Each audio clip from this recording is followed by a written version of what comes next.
Hello and welcome everyone to VV study. आज हम unit 2 का टॉपिक 2 स्टार्ट करने वाले हैं, that is research problem. Last वाले यूनिट में हमने ये चीज़, लास्ट वाले टॉपिक में हमने ये चीज़ समझी थी कि पूरा का पूरा रिसर्च को किस तरीके से प्लान आउट किया जाता है, उसका पूरा प्रोसेस किस तरीके से होता है। और उस प्रोसेस में सबसे इंपॉर्टेंट और सबसे क्रूशियल स्टेज जो होती है that is a first stage, that is research problem, identifying the research problem. अब यहाँ पे हम अगर 3 बेसिक चीज़ों को समझें तो सबसे पहले चीज़ आती है यहाँ पे नीड की, कि as a researcher, as a consumer, as an industrialist, what is the need of the society।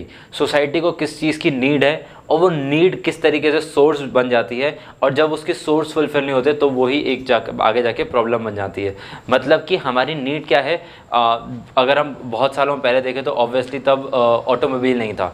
जब ऑटोमोबाइल ही नहीं था तो फिर पेट्रोल डीजल की कोई रिक्वायरमेंट ही नहीं थी। बट जब ऑटोमोबाइल बना, because of the fast moving world, जब ऑटोमोबाइल की इतनी ज़्यादा ज़रूरत है, आज हर इंसान को कहीं पर भी अगर लोकेट करना तो उसको ट्रांसपोर्टेशन की ज़रूरत पड़ती है, और ट्रांसपोर्टेशन के लिए आपको डीजल, पेट्रोल, एलपीजी, इस तरीके के नेचुरल रिसोर्सेज की ज़रूरत पड़ती है। तो आपकी नीड क्या है? ऑटोमोबाइल की नीड फुलफिल करने वाला रिसोर्स क्या है? एलपीजी या फिर नेचुरल गैसेस। और नेचुरल गैस इंडिया में इनफैक्ट इंडिया में तो बहुत ही कम अवेलेबल है, only approximately 10 to 15% is available, rest we import from other countries. But still अगर हम बात करें ऑल ओवर द वर्ल्ड, तो ऑल ओवर वर्ल्ड भी बहुत ज़्यादा लिमिटेड फॉसिल फ्यूल है जिसके थ्रू हम एक्सक्लूड कर सकते हैं, जिसके थ्रू हम एक्सट्रैक्ट कर सकते हैं पेट्रोल, डीजल या फिर दूसरे भी नेचुरल गैसेज। अगर हमें लाइक इंडिया में इंपोर्ट करने हैं तो उसके लिए हमें डिपेंड करना पड़ता है दूसरी कंट्रीज़ के ऊपर, और दूसरी कंट्रीज़ के पास क्योंकि लिमिटेड रिसोर्सेज है। जैसे कि अभी के अगर हम इंडिया के करंट सिनेरियो की बात करें तो इतना ज़्यादा इन्फ्लेशन बढ़ रहा है। इन्फ्लेशन बढ़ने का रीज़न क्या है? पेट्रोल प्राइसेस बहुत ज़्यादा हाइक कर चुके हैं। पेट्रोल प्राइसेस बहुत ज़्यादा हाइक क्यों कर चुके हैं? बिकॉज रशिया और यूक्रेन के बीच में वॉर चल रहा है। रशिया यूक्रेन की वॉर की वजह से इंडिया में इन्फ्लेशन हो रहा है, तो इनडायरेक्टली हमें इंडिया में बहुत ज़्यादा प्रॉब्लम फेस करनी पड़ रही है। So now we know the problem. अगर हम इसको एज एन एग्जांपल समझे, so now we know the problem की प्रॉब्लम क्या है कि इंडिया में पेट्रोल के प्राइसेस बहुत ज़्यादा बढ़ रहे हैं। अब इसी चीज़ के ऊपर रिसर्च करना कि what is the main cause, तो हम इसके ऊपर प्राइमरी रिसर्च, सेकेंडरी रिसर्च करके हम पता लगाएंगे कि what is the actual problem behind rising inflation और rising petrol prices in India. अब वो उस रिसर्च प्रॉब्लम के कैरेक्टरिस्टिक्स क्या हो सकते हैं? सबसे पहले the problem should be fundamental. जैसे कि अभी मैंने आपको एक प्रॉब्लम स्टेटमेंट दी, rising prices, rising inflation in India, rising petrol prices, या फिर सेमीकंडक्टर्स की shortage can be one of the problem. इस तरीके से हम प्रॉब्लम डिफाइन कर सकते हैं, but the problem should be fundamental in nature, it should not be excused. Next, it should be entirely clear. बहुत ही शॉर्ट एंड क्रिस्प में आपको अपनी प्रॉब्लम को स्टेट करना पड़ता है। जैसे कि मैंने आपको एक लाइन में बता रहा हूँ या 2-4 वर्ड्स में आपको क्लैरिटी बता देता हूँ that the problem in India is inflation. Research से रिलेटेड प्रॉब्लम हो सकती है, ऑब्वियसली हम इसके ऊपर रिसर्च कर सकते हैं और कुछ कंक्लूजन्स पे आ सकते हैं कि क्या रीज़न हो सकते हैं और उन रीजंस को किस तरीके से इरेडिकेट करना होता है। This is the ultimate goal of the research. But firstly आपको डिफाइन करनी problem, and the problem should be very clear and crisp in very short, maximum it should be of 1 to 2 lines. Next, it is congenial to researchers interest. अब जो research कर रहा है उस topic के ऊपर, he should be very familiar to that topic. For example, अगर जैसे कि मान लीजिए मैं एज अ रिसर्चर आपको बोल रहा हूँ कि आपको जाके रिसर्च करनी है चाइना में या फिर नॉर्थ कोरिया में, अगर आपको रिसर्च करनी है तो आपको उनके बारे में कुछ सेकेंडरी डेटा मिलेगा ही नहीं। जब आप रिसर्च के लिए प्रॉब्लम स्टेट करोगे तो प्रॉब्लम स्टेट किस बेसिस पे करोगे? मैं आपको हाइपोथेटिकली कुछ भी स्टेटमेंट दे सकता हूँ कि नॉर्थ कोरिया में ये सिचुएशन है, नॉर्थ कोरिया में वो सिचुएशन है, but how do you exactly know about the data? How do exactly know about the country? Because उस वहाँ पे बहुत ज़्यादा डेटा वर्ल्ड में क्लियर नहीं रहता है अबाउट दीज 2 कंट्रीज। सो वहाँ के लिए आप रिसर्च प्रॉब्लम बहुत ज़्यादा क्लियरली स्टेट नहीं कर सकते हो, और जब आप वहाँ पे डेटा कलेक्ट करना चाहोगे तब भी आपको बहुत ज़्यादा प्रॉब्लम आ सकती है। Similarly, finding solution should be beneficial. अब जो आप प्रॉब्लम स्टेट कर रहे हो उसका सॉल्यूशन जब आप फाइंड आउट करोगे तब क्या उसके कोई प्रैक्टिकल एप्लीकेशंस हैं? For example, if I said कि inflation is the problem, so obviously it is a big problem for 1.3 to 1.4 crore population of billion population of India. सो हर एक पर्सन के लिए जो प्रॉब्लम है उसके लिए आप रिसर्च कर सकते हो। बट अगर मैं बोलूँ कि मेरे घर में मच्छर बहुत ज़्यादा है, इसके ऊपर मैं रिसर्च करूँ, then obviously it is a very vague topic, आप इसके ऊपर रिसर्च नहीं कर सकते at an individual level. Obviously obviously जब ये ग्लोबल लेवल या फिर नेशनल प्रॉब्लम बन जाएगी तो ऑब्वियसली मलेरिया, डेंगू, इन बीमारियों के ऊपर बहुत ज़्यादा रिसर्च हो रही है। बट अगर सिर्फ आपकी लोकेलिटी में वो प्रॉब्लम है तो वो रिसर्च के लिए लायबल नहीं है, बिकॉज उसकी वजह से आपका टाइम, पैसा बहुत ज़्यादा खर्च हो सकता है, बहुत ज़्यादा वेस्ट हो सकता है। बिकॉज जो सॉल्यूशन आएगा वो किसी के लिए काम का नहीं रहेगा, आपके हाउस होल्ड के लिए काम का है, but generally to the society it is not of any benefit.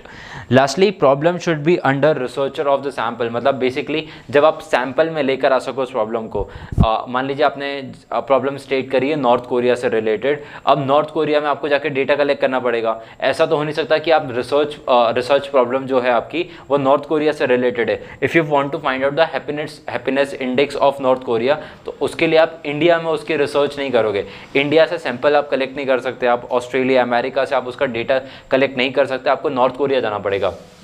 Now will that, मतलब नॉर्थ कोरिया की गवर्नमेंट क्या आपको अलाउ करेगी वहाँ पे सैंपल कलेक्ट करने के लिए? बहुत कम चांसेस हैं ऑब्वियसली, बिकॉज वहाँ की गवर्नमेंट इस तरीके से जहाँ पे आपको अप्रूवल्स नहीं मिलेंगे। सो it is not in the reach of your sample, जहाँ पे आप सैंपल को कलेक्ट नहीं कर सकते हो। सिमिलरली कुछ ऐसी अगर मैं आपको दूसरे प्लैनेट के ऊपर रिसर्च करने के लिए बोलूँ, so everyone can not go to Mars, everyone can not go to Mercury और एनी अदर प्लैनेट। जब आपके रीच में वो नहीं है प्लैनेट, तो क्या आप वहाँ पे आकर रिसर्च कर सकते हो? ऑब्वियसली नहीं। ऑब्वियसली नासा, इसरो, ऐसे बड़े बड़े रिसर्च ऑर्गेनाइजेशन जरूर कर सकते हैं यहाँ पे रिसर्च, बट हर एक रिसर्च कंपनी वहाँ जाकर रिसर्च नहीं कर सकती है। Next, coming to the principles of problem selection, how do you identify and how on what basis do you select a problem? So it is very similar to characteristics. जब आप अपने characteristics को, जब आपके रिसर्च प्रॉब्लम्स के अगर आप characteristics को फुलफिल करोगे, सो इनडायरेक्टली आप फुलफिल कर रहे हो उनके क्राइटेरियाज को भी। सो एक प्रिंसिपल क्या है? इंडिविजुअल इंटरेस्ट रिसर्चर, रिसर्चर के इंटरेस्ट होना चाहिए या फिर उसके जो क्वालिफिकेशन है उसको मैच करना चाहिए research problem. For example, if I am good in finance, तो आप मुझे कोई फाइनेंशियल प्रॉब्लम से रिसर्च दे सकते हो। फॉर एग्जांपल, कंपनी का मैंने ऑडिट करना है तो वो आप मुझसे करवा सकते हो, because that is my interest, that is my forte. But if you will ask me to research on health care, if you will ask me to research on vaccine for coronavirus, obviously that is not in my forte, because वो मेरा forte नहीं है। Similarly अगर कोई health care researcher है, अगर मैं SII के पास जाऊँ और उनको बोलूँ कि आप मुझे रिसर्च करके दो on health care on marketing problems, तो वो मार्केटिंग के ऊपर उनका फोटे नहीं है, तो obviously they can not research on that. Similarly जिसका जो फोटे है, जिसमें उसका इंटरेस्ट है, उसी में वो रिसर्च करना चाहिए और उसी में ही वो अपने फंडामेंटल्स को यूज़ कर पाएगा। Next, qualification of researchers, basically इसमें एबिलिटी आइडेंटिफाई करते हैं, क्या रिसर्चर उतना केपेबल है आपकी वो प्रॉब्लम स्टेटमेंट को सॉल्व करने के लिए? Is he that capable enough? Does he has that experience to solve out your problem? क्या उसने पहले इसके सिमिलर टास्क किए हैं, सिमिलर रिसर्च उसने पहले किए हैं, या ऑलमोस्ट सिमिलर टॉपिक्स के ऊपर रिसर्च किए हैं? Then obviously we can rely on that person. For example, जैसे अभी वैक्सीन्स बनानी, तो इंडिया में हर एक कंपनी वैक्सीन नहीं बना रही थी, बिकॉज हर एक कंपनी का वो फोटे नहीं है, वो हर एक कंपनी उस टॉपिक के ऊपर रिसर्च नहीं कर सकती है, कुछ नया डिस्कवर नहीं कर सकती है। सो जो वैक्सीन्स बनाई है वो बहुत ही ज़्यादा लिमिटेड कंपनीज ने बनाई हैं, because of their ability to do that research and development on that particular topic. Next, problem should be proper particular practically and theoretically. जो आपने प्रॉब्लम स्टेट करी है वो बहुत ज़्यादा प्रैक्टिकल इन नेचर होना चाहिए, बिकॉज जब वो प्रैक्टिकल होगी तभी आप उससे बेनिफिट्स निकाल पाओगे। बिकॉज अगर उसके कोई एप्लीकेशंस नहीं है, अगर उसके कुछ एडवांटेजेस नहीं है, then you are just wasting your time and energy on that particular research, because it is of no one's interest. आप रिसर्च करने के बाद जब उसके डेटा को पब्लिश भी करोगे, तो पब्लिश करने के लिए भी क्या रीडर्स आएंगे? क्या लोग आपके आके, क्या स्टूडेंट्स या आपके फेलोमेट्स उस रिसर्च को पढ़ेंगे? Obviously not. अगर वो किसी के लिए भी उसकी अगर प्रैक्टिकल इंपॉर्टेंस नहीं है, then it is of no use. अगर मैं आज 2G के ऊपर रिसर्च करूंगा, then everyone will think that I am a fool, because 2G is very outdated and in future nobody is gonna use 2G। So अगर मुझे research करनी तो मैं 5G, 6G या आने वाले जनरेशन के ऊपर रिसर्च कर सकता हूँ, बट ऑब्वियसली आउटडेटेड टॉपिक्स के ऊपर मैं रिसर्च नहीं करूँगा। Next is time limit. अब कुछ ऐसे टॉपिक्स होते हैं जिनके टाइम बाउंडेशंस होते हैं। फॉर एग्जांपल, जैसे कि हमें कोरोना वायरस की वैक्सीन चाहिए, सो it is a very time bounded thing कि हमें जल्दी से जल्दी चाहिए। अगर वैक्सीन आने में अगर आने वाले 10 या 15 साल लग जाते हैं, जैसे कि अगर हम किसी भी मेडिसिन या ड्रग या वैक्सीन की अगर ऑन एन एवरेज साइकिल देखें तो उसको रिसर्च करने में अप्रॉक्सीमेटली 10 to 14 ईयर्स लगते हैं, बट जो कोरोना की वैक्सीन है वो 2 साल में ही आ गई। So this was a great thing by the researcher, that is because of that ability to do that kind of research, but उन्होंने वो टाइम बाउंडेशंस को ध्यान में रखते हुए किया। बहुत सारे ऑब्वियसली बहुत सारे प्रोटोकॉल्स को बहुत फास्ट किया गया था बिकॉज हमारे पास टाइम बाउंडेशन कम था। अब जैसे कि अगर हम एड्स की वैक्सीन देखें तो ऑब्वियसली पता है एड्स की वैक्सीन नहीं आई है बिकॉज उसके पेशेंट्स ऑब्वियसली हैं और रिक्वायरमेंट भी है वैक्सीन की, बट इतने लार्ज स्केल पे नहीं है जिस लार्ज स्केल पे कोरोना की वैक्सीन की रिक्वायरमेंट थी।